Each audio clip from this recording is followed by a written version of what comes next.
హల్లెలూయా. మన ప్రభువైన యేసుక్రీస్తు నామములో మీకు శుభములు. శుభోదయం. 7 గంటలు అయిందండి. ఎప్పుడూ తెల్లవారింది కదా. ఈ పాటికే మీరు లేచుంటారని, ప్రభుతో సహవాసం చేస్తుంటారని నమ్ముతున్నాను. ఒకవేళ మీరు ఆలస్యంగా పడుకొని ఇంకా పడకల మీద ఉంటే ఇప్పుడైనా మేల్కొనండి. దేవుని మాట మరోసారి ధ్యానిద్దాం. చిన్న ప్రార్థన. పరిశుద్ధుడా, నీకు వందనములయ్యా. నీ మాటతో మేము మేలుకొని దినమంతటిలో నీ మాటలను ధ్యానిస్తూ నీ సాక్షులుగా జీవిస్తూ మేము పోవు చోటల్లా నా ప్రభువు నాకు తోడున్నాడన్న ధైర్యంతో బ్రతుకున్నట్లు నీ ఆశీర్వాదము ఈ ఉదయకాలమనే మా అందరి మీద కుమ్మరించు. క్రీస్తు నామములో అడుగుచున్నాము తండ్రి. ఆమేన్. దేవుని స్తోత్రం. బైబిల్ ఉందండి. బైబిల్ చదువుతున్నారా? వాక్యాన్ని ధ్యానిస్తున్నారా? బ్రతుకులో అన్నీ చాలా చక్కగా ఉండాలని మనం కోరుకుంటాం. ముఖ్యంగా ప్రభువుని నమ్ముకున్న తర్వాత నాకెందుకు ఈ బాధలు, ప్రార్థన చేసుకున్నా ఏం ప్రయోజనం, నాకే శ్రమలు వస్తున్నాయి, నన్నే అందరూ అనరాని మాటలు అంటున్నారు, నేనే అనేక రకాలైన ఇబ్బందుల పాలవుతున్నాను, నేను విచ్చలవిడిగా జీవించినప్పుడు అందరూ నాకు భయపడేవారు, ఇప్పుడు నేను అందరికీ భయపడాల్సి వస్తుంది నా మనస్సాక్షి నిమిత్తం, ఎట్లా పడితే అట్లా జీవించినా ఏమైనా నాకేమీ బాధ ఉండేది కాదు, ఇప్పుడు చిన్న తప్పు చేసినా నాకు మనస్సు పాడవుతుంది అన్నట్టుగా సున్నితమైన మనస్సాక్షి కలిగిన వారు, క్రీస్తు బిడ్డలుగా ఉన్నవారు అంటూ ఉంటారు. ఖచ్చితంగానండి. నిండా మునిగినోడికి చలి లేదన్నట్టు ఆ పాపములోనే ఉన్నోడు, సాతాను పరిధిలోనే ఉన్నోడికి ఏ బాధ లేదు, వాడు ఆ మత్తులో ఉన్నాడు. కానీ ప్రభు కొరకు బ్రతకాలనుకున్న వారికి లోకం విరోధంగానే ఉంటుంది. ఈ మట్టి శరీరంతో పోరాడటం కష్టంగానే ఉంటుంది. అయినప్పటికీ యేసు ప్రభువును నమ్మిన వారికి ఆయన చేసే ఉపకారాల్లో గొప్ప ఉపకారం ఏంటో తెలుసండి? నీకు కలిగే ప్రతి అపకారాన్ని ఉపకారంగా మార్చేస్తాడు.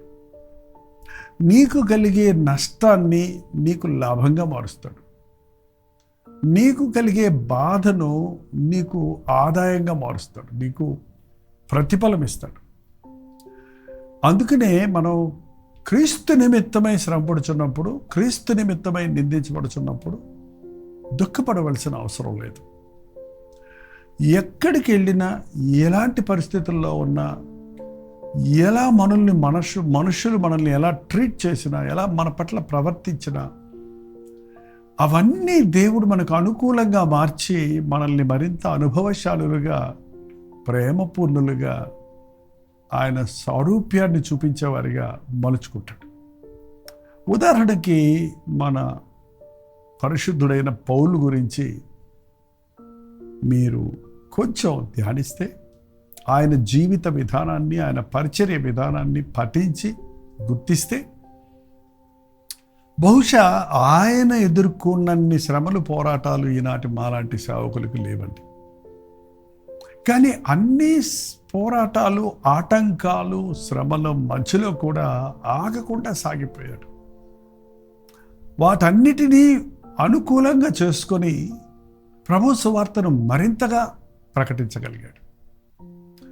దేవుని బిడ్డల జీవితాల్లో వచ్చే ప్రతి పోరాటం ఒక విజయానికి మూలమవుతుందన్నది గుర్తించండి.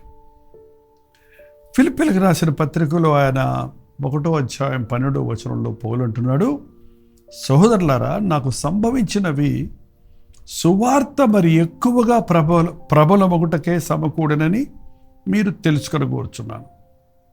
ఏం సంభవించింది ఆయనకి? ఏమన్నా పూలదండలు వేశారా? సన్మానాలు చేశారా? ఆయన జీవితంలో ఏం సంభవించింది? సువార్త ప్రకటించకపోతే నాకు శ్రమ అంటూ అనేక శ్రమల మధ్యలో కూడా ముందుకు సాగుతున్న పౌలు జీవితంలో ఎన్నో ఆటంకపరిచే కార్యాలు జరిగాయి. బంధకాలు, నిందలు, హింసలు అనుభవించాడు. అవన్నీ అంటున్నాడు, ఇవి నాకు మరి ఎక్కువ సువార్త ప్రకటించడానికి కారణమవుతున్నాయి. ఎలైనగా నా బంధకములు క్రీస్తు నిమిత్తము కలిగినవన్నీ ప్రేతోర్మయమును సేనలోని వారి అందరికీ తక్కిన వారికి అందరికీ స్పష్టమాయను. నాకు కలిగిన శ్రమలు, క్రీస్తు నిమిత్తము కలిగిన శ్రమలు ప్రేతోరమ్యమను సేన. ఇది గమ్మత్తుగా ఉంది మాట మనకి. రోమన్ సైనికులు ఇలాంటి ఖైదీలకు 6 గంటలకు ఒక్కసారి మారుతూ ఉంటారు. ఆ రోమన్ సైనికుడు ఎలా కావలి కాసేవారంటే, ఇవాళ పెద్ద పెద్ద చెరసాలలు మరి ఇనప కస్టడీలు లేవు, కానీ అందులో పౌలు ఫ్రీడమ్ ఉంది, కానీ హౌస్ అరెస్ట్ లాగా అన్నమాట. సో ఆ రోమన్ సోల్జర్ యొక్క చేతికి, పౌలు చేతికి ఆ సంఖ్యలు బిగించేవాళ్ళు పారిపోకుండా ఉండటానికి. I think you understood. అర్థమైంది కదా. అలాంటి సైన్యం, అలాంటి కావాలన్నమాట పౌలుకి ఇవ్వబడింది. ఎప్పుడు ఆ వ్యక్తి 6 గంటలు పౌలుతోనే ఉంటాడు. ఆ సైనికుడు ఆ పౌలుకి చేతులకి కస్టడీ వేగది సంఖ్యలు తగిలించి ఉంటాడు. 6 గంటలకు ఒకసారి మారిపోతుంటాడు. అంటే ఒక రోజులో 4 వ్యక్తులు మారుతుంటారు. పౌలు ఎక్కడ సువార్త చెప్పలేకపోతున్నాడు, స్వేచ్ఛగా ముందుకు సాగలేకపోతున్నాడంటే పక్కనే ఒక వ్యక్తి తనతో ఉన్నాడు. పౌలు సమయమందు అసమయమందు సువార్త ప్రకటించమన్నాడు. ఉన్న ప్రతి అవకాశాన్ని ఆత్మలు రక్షించడానికి ఉపయోగించిన గొప్ప దైవజనుడు. సో 6 గంటలు ఆ సైనికుడికి యేసయ్య ప్రేమను గురించి చెబుతున్నప్పుడు, అతని కొరకు ప్రార్థిస్తున్నప్పుడు, 6 గంటల్లో ఆ సైనికుడు ఏమవుతాడంటారు? అతని మనసు మారింది. వారికి తెలిసింది, ఓహో, ఈయన దొంగల్లాంటి దొంగ కాదు, నేరస్తుడు లాంటి నేరస్తుడు కాదు. ఈయన మాట తీరు వేరు, ఈయన ప్రవర్తన వేరు, ఈయన జీవిత విధానం వేరు, ఈయనలో ఉన్న క్షమాబుద్ధి వేరు, ప్రేమ వేరు. ఈయన నిజంగా క్రీస్తుకు చెందిన వాడు అని ఆ పక్కనున్న అన్యుడైన రోమన్ సైనికుడు గుర్తించగలిగాడు. 2 సంవత్సరాలు అలాంటి చెరలో పౌలు ఉన్నప్పుడు రోజుకి 4 6 6 4 24 ఓకే 6 ఏంటండి 6 గంటలు. సో 4 రోజుకి 4 రక్షించగలిగాడండి. రక్షణలో నడిపించగలిగాడు. 2 yearsలో ఇంచుమించు అబౌట్ 3,000 పీపుల్ని ప్రభు కొరకు రక్షించినట్లుగా లెక్కలు కట్టవచ్చు. చెరలో ఉన్నాను, నేనేం చేయగలను సేవ, బంధకాల్లో పెట్టారు, నేనేం చేయగలను అనుకోలేదు. కానీ ఆ సమయంలో అసలు ఎవ్వరికి అవకాశం లేని రాను వారి దగ్గర సువార్త చెప్పడానికి. ముఖ్యంగా వీళ్ళు చాలా, ఆ సోల్జర్స్ స్పెషల్ స్క్వాడ్ అన్నమాట. అంటే అధికారుల దగ్గరికి నేరస్తులను తీసుకెళ్లేటువంటి సెలెక్టెడ్ హై పొజిషన్లో ఉన్న రోమన్ సోల్జర్స్. అంటే ఎక్కడ అవకాశం దొరికింది పౌలుకి? ఎక్కడో హై పొజిషన్లో ఉన్న ఒక వ్యక్తికి మనం సువార్త చెప్పాలంటే, ఒక ఐఏఎస్ ఆఫీసర్కి యేసయ్యను గురించి చెప్పాలంటే, నేను ఐఏఎస్ ఆఫీసర్ని అవ్వాలి అనుకుంటాం మనం. కానీ పౌలు జీవితంలో రాజుల ముందు, అధికారుల ముందు నిన్ను నేను కోరుకున్నాను అంటే, వారికి సాక్షిగా నిలబెట్టాను అంటే, రాజవ్వలేదు పౌలు, కానీ రాజుల ముందు నేరస్తుడిగా నిలబడినప్పటికీ యేసును మహిమపరచగలిగాడు. మనం యేసు ప్రభువుని నమ్మిన తర్వాత మన జీవితంలో ఎంతమందిని సంధిస్తున్నామండి. మనం అధికారుల దగ్గరికి వెళ్తున్నాం, సామాన్యుల దగ్గరికి వెళ్తున్నాం, మన కొలీగ్స్ను, మన ఫ్రెండ్స్ను.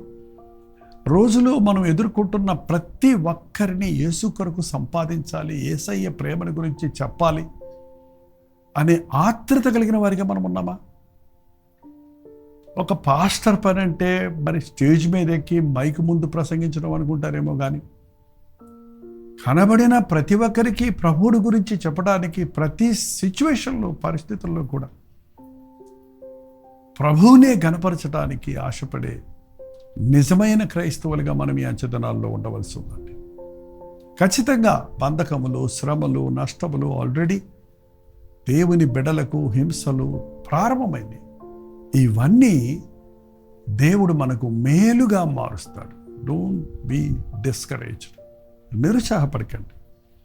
నాకు సంభవించినవి సువార్త మరి ఎక్కువగా ప్రభువులకే సమకూడనని మీరు తెలుసుకోవాలనుకుంటున్నాను. ఎందుకంటే నాతో ఉన్న సైన్యం వారందరికీ తక్కిన వారందరికీ నేను క్రీస్తు నిమిత్తమే జీవిస్తున్నానన్నది వారికి తెలిసింది. అనేక మంది రాను వారిని ప్రభు సంపాదించగలిగాడు. పౌలు సంపాదించగలిగాడు. అనేక మంది అధికారుల ముందు నిలబడి క్రీస్తుని గురించి సాక్ష్యం ఇవ్వగలిగాడు. మన శ్రమలలో ప్రభువును ఘనపరుద్దాం. మన బంధకములలో ప్రభువును మహిమపరుద్దాం. మన ఆటంకాలను మనం చూసి ఆగిపోక వాటిని అధిరోహించుటకు దేవుడు చూపించే మార్గాలు చూసుకొని, నా మట్టుకైతే బ్రతుకుట క్రీస్తే అన్న పౌలు వలె మనం సువార్తను ప్రకటిద్దాం. బాధపడకండి. ప్రభు కొరకు బ్రతుకుతుంటే నా కష్టం ఎందుకు వచ్చిందని ఆ కష్టాన్ని నీవు అధిరోహించినట్లు, నీవు జయించినట్లు, కష్టంలో నువ్వు బయటపడినట్లు, నీ పక్షంలో దేవుడున్నాడని నీ చుట్టూన్న వారు చూచినట్లు దేవుడు నిన్ను హెచ్చించటానికి ఆశిస్తున్నాడేమో. పౌలును బంధకాల్లో పెట్టినప్పటికీ పౌలు తోటి సేవకులందరూ రోషం తెచ్చుకున్నారు. ఆయన బంధకంలో ఉన్నందున ఒకసారి చూద్దాం చూడండి. మరియు సహోదరులైన వారిలో ఎక్కువ మంది నా బంధకముల మూలముగా ప్రభువునందు స్థిర విశ్వాసము గలవారై నిర్భయముగా దేవుని వాక్యము బోధించుటకు మరి విశేషము ధైర్యము తెచ్చుకోండి. హల్లెలూయా. నా తోటి సహోదరులు నేను బంధకములో ఉన్నప్పుడు వారు మరింతగా రోషం తెచ్చుకొని మరింత బలముగా సువార్తను ప్రకటిస్తూ, మాకు అంత శ్రమ లేదే, మాకు అంతగా మేము బంధకాలలో లేమే, మాకు ఇంత ఫ్రీడమ్ ఉంది అని నిర్భయముగా దేవుని వాక్యమును బోధించుటకు మరి విశేషముగా ధైర్యము తెచ్చుకున్నాడు. ఈ అంచెతనాల్లో యేసు ప్రభువుని గురించి ఒప్పుకోవడానికి సిగ్గుపడొద్దండి. ప్రభువుని గురించి బోధించడానికి భయపడొద్దు. యేసే రక్షకుడన్న మాట వినకపోయినా ప్రతి ఒక్కరికి వినబడాలన్నది దేవుని ఉద్దేశము కనుక బంధకములైన ఫ్రీడమ్ ఉన్నా, ఎక్కడున్నా, ఎటువంటి పరిస్థితుల్లో ఉన్నా మన జీవితంలో క్రీస్తును మహిమపరచునట్లు శ్రమలయందు ఆనందిస్తూ, శ్రమలలో ప్రభు ప్రేమను వెల్లడిపరుస్తూ, ప్రభు ఇచ్చే ఆధ్యాత్మిక శక్తిని బయలుపరుస్తూ మనం అనేకులకు మన వల్లే శోధించబడుతున్న వారికి ధైర్యం కలిగినట్లుగా, ఆదరణ కలిగినట్లుగా మనం జీవించవలసి ఉంది. యేసయ్యను నమ్ముకుంటే కష్టాలు వస్తే నాకు వద్దనే వారిగానే ఉన్నామా? ప్రభు కొరకు నేను సిద్ధం. ఆయన నా కొరకు సిలువలో మరణించి ఇంత త్యాగం చేసినప్పుడు నేను ఏం చేసినా అది త్యాగమే కాదు అన్న మనసుతో సమయమందు అసమయమందు యేసును గురించి ప్రకటిస్తూ, శ్రమలలో, బాధలలో, వేదనలో ప్రతి సమయంలో కూడా యేసుపై ఆధారపడుతూ అదే శ్రమలలో, బాధలలో ఉన్న వారికి ఆదరణగాను, వారికి బలమిచ్చేవారిగాను, అంతేకాదు అలాంటి శ్రమల ద్వారా మనం బయటకు వచ్చి ఎలాగ దేవుడు విడిపించాడు అనే సాక్షులుగా నిలబడి అనేకుల్ని బలపరచునట్లుగాను ఉండుటకు ప్రభువు మనకు సహాయం చేయను గాక. ప్రార్థన. పరిశుద్ధుడా, నీకు వందనములయ్యా. జనులు మిమ్మల్ని నిందించి హింసించి మీ మీద చెడ్డ మాట పలుకునప్పుడు మీరు సంతోషించి గంతులు వేయమన్నాం. నిజమేనయ్యా, మా జీవితాల్లో చిన్న శ్రమ రాగానే, చిన్న ఆటంకం రాగానే మేము ఆగిపోతున్నామే కానీ ఇవన్నీ నా మేలు కొరకు, ఆయన నామాన్ని మహిమపరచుట కొరకు, ప్రతి సమస్యను ఒక అద్భుతముగా చేయుట కొరకే ప్రభు అనుమతించాడని గుర్తించి అన్ని పరిస్థితుల్లో నిన్నే మహిమపరచుటకు ఇచ్చిన ప్రతి అవకాశమును, సువార్తను ప్రకటించి అనేకులను నిత్య నరకము నుండి పరలోక రాజ్య వారసులుగా చేయునట్లు ప్రార్థించుటకు మా ఒక్కొక్కరికి నీ సహాయం చేయమని క్రీస్తు నామములో అడుగుచున్నాను తండ్రి. ఆమేన్. తండ్రి అయిన దేవుని యొక్క ప్రేమయు, కుమారుడైన క్రీస్తు యొక్క కృపయు, ఆదరణకర్త అయిన పరిశుద్ధాత్మ యొక్క సహవాసం కూడి వచ్చిన మనందరికీ ఇప్పుడున్న సదాకాలం తోడయుండును గాక. ఆమేన్. దేవుని స్తోత్రం. మీ ప్రార్థనా వసతుల భారాలు 954041 నెంబర్కి, మీరు ఇతర దేశాల్లో ఉంటే 91001008 నెంబర్కి టెక్స్ట్ లేక వాయిస్ మెసేజ్ ద్వారా వాట్సాప్ పెట్టండి. మీ పక్షంలో మేము ప్రార్థిస్తున్నాం. ప్రభు తప్పక మీకు జవాబిస్తాడు. మీరు కూడా ప్రార్థించండి. ప్రోచితమైతే మధ్యాహ్నం 3 గంటలకు హెచ్చరిక, అలాగే సాయంత్రం 9 గంటలకు కలవరి. ప్రతి దూరంలో మళ్ళీ కలుసుకుందాం. అంతవరకు దేవుని మహాకృప మీకు తోడేడును గాక. ఉదయకాల స్తుతులు నీవే.